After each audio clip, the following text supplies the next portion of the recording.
మీ పేరేంది? మీరు ఎప్పటి నుంచి చేస్తారు ఇది? పేరు శ్రీపతి మీనేందర్. నేను గత 20 సంవత్సరాల నుంచి 22 సంవత్సరాల నుంచి సాంచలే చేస్తున్నాను.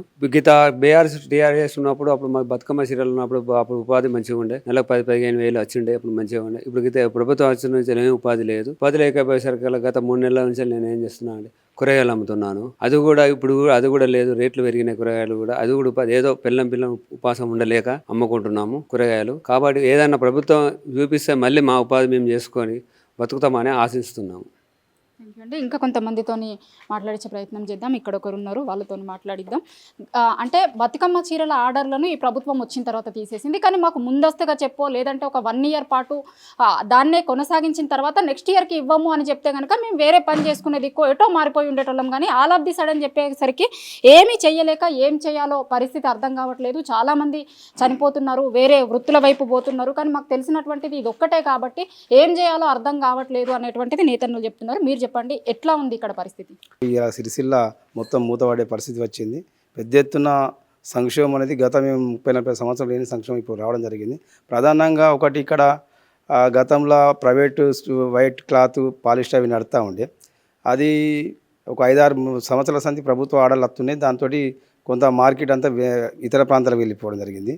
అదొకటైతే మళ్ళీ బతుకమ్మ చీరలు దాంతోపాటు నడిచి దాన్ని కవర్ చేస్తూ 5-6 ఏళ్ళ సంది యథావిధిగా పని నడుచుకుంటూ వచ్చింది.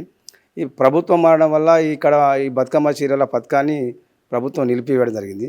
ఫలితంగా ఏమైందంటే ఒక్కటేసారి అంటే ఇప్పుడు గత 5-6 సంవత్సరాల నుంచి ప్రభుత్వం కొంత ఆసరాగా ఇక్కడ ఉన్న నేత కార్మికులు ఆసరా ఇవ్వాలని చెప్పేసి ఏదైతే పథకం స్టార్ట్ చేసిందో అది ఒక్కసారి బంద్ చేయడం వల్ల ఇప్పుడు ఈ నడుస్తున్న మార్చ్, ఏప్రిల్, మే, జూన్, ఆగస్టు దాకా చేతి నిండా పని అంటే మనిషికి వర్కర్కు పురుషులు లేనంటే కనీసం తిందామన్న సమయం లేనంత పని ఇక్కడ ఉంటుండే.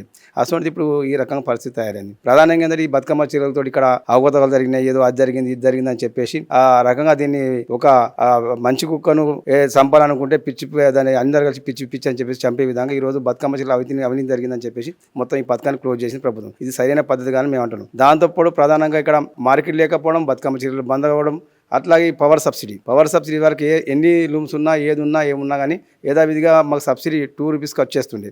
ఇప్పుడు ఏంటంటే ఒక 10 HP తర్వాత దాన్ని 3rd కేటగిరీ ఫ్యాక్టరీ కింద మార్చేయడం వల్ల దాన్ని 8.5 అంటే ఒక యూనిట్కి 8.5 అంటే ఆ బట్ట ఇప్పుడు పాలిస్టర్ నడిపే బట్ట అమ్మితే 8.5 రాదు మాకు ఇక్కడ. అసలు 8.5 యూనిట్ వరకు ఎటువంటి ఇప్పుడు బతుకమ్మ చీరలు ఇచ్చినా ఇంకే చీరలు ఇచ్చినా ప్రభుత్వం ఎటువంటి ఇచ్చినా కరెంటు బిల్లుతో నడిచే పరిస్థితి లేదు సిరిసిల్ల.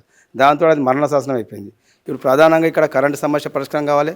ఇదైతే బతుకమ్మ చీరలు అనేది ఇప్పుడు ఒక 7 కోట్ల మీటర్లు మా గత ప్రభుత్వంలో ఇస్తుండే, ఇంకా RBM ఇంకా రంజాన్ క్రిస్మస్ అవన్నీ కలిపితే టోటల్ 10-11 కోట్ల మీటర్ దాకా ఉత్పాదితం. దాంతో 7-8 నెలలు పని నడుతుండే.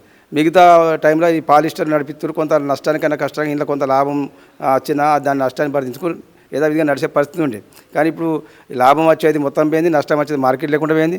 ఇటు కరెంటు సమస్య అయింది. మొత్తం ఏంటంటే ఒక్కసారి కుప్పకూలినట్టు అనే పరిస్థితి ఇక్కడ సిరిసిల్ల నెలకొంది. ఇప్పటికే 6 మాసాల సంది కార్మికులు పని లేకపోవడం 7 మంది కార్మికులు ఇదివరకు ఆత్మహత్య, నిన్న కూడా ఒక అతనికి ఆత్మహత్య చేసుకోవడం జరిగింది. ఈ రకంగా అయితే భయంకరమైన స్థితులు కొనసాగుతున్నాయి.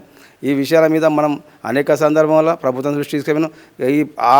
ఈ పథకాలు ఏదైతే రద్దు చేస్తున్నా అనగానే మేము ప్రభుత్వం దృష్టి ఇది కరెక్ట్ కాదు, మీరు ఈ సంవత్సరం అన్నా మీరు కొనసాగించాలి, ఏకైకి బంద్ చేస్తే మరి కార్మికులు ఉపాధి పోయే పరిస్థితుంది. కాబట్టి ఎందుకంటే మీ రాజకీయ విభేదాలు ఏమంటే మీరు రాజకీయం చూసుకోండి, కానీ ఇక్కడ కార్మికులతో జీవితాలు చిలగడం ఆడద్దని మేము ఇక్కడున్న అధికారులకు కావచ్చు, మంత్రి తుమ్మల నాగేశ్వర్ గారికి, ఇక్కడున్న పొన్నం ప్రభాకర్ గారికి, అందరి ముఖ్యమంత్రి బట్టి విక్రమార్క అందరికీ దగ్గరికి వెళ్ళి వినతి పత్రాలు ఇచ్చిన సమస్య తీవ్రత కూడా చెప్పడం జరిగింది. కానీ వాళ్ళు ఇంతకంటే గవర్నమెంట్ కంటే ఎక్కువ ఇస్తాం, ఇంకా మేము బాగా ఆదుకుంటాం అని చెప్పడం జరిగింది. కానీ ఇంతవరకు ఇలాంటిది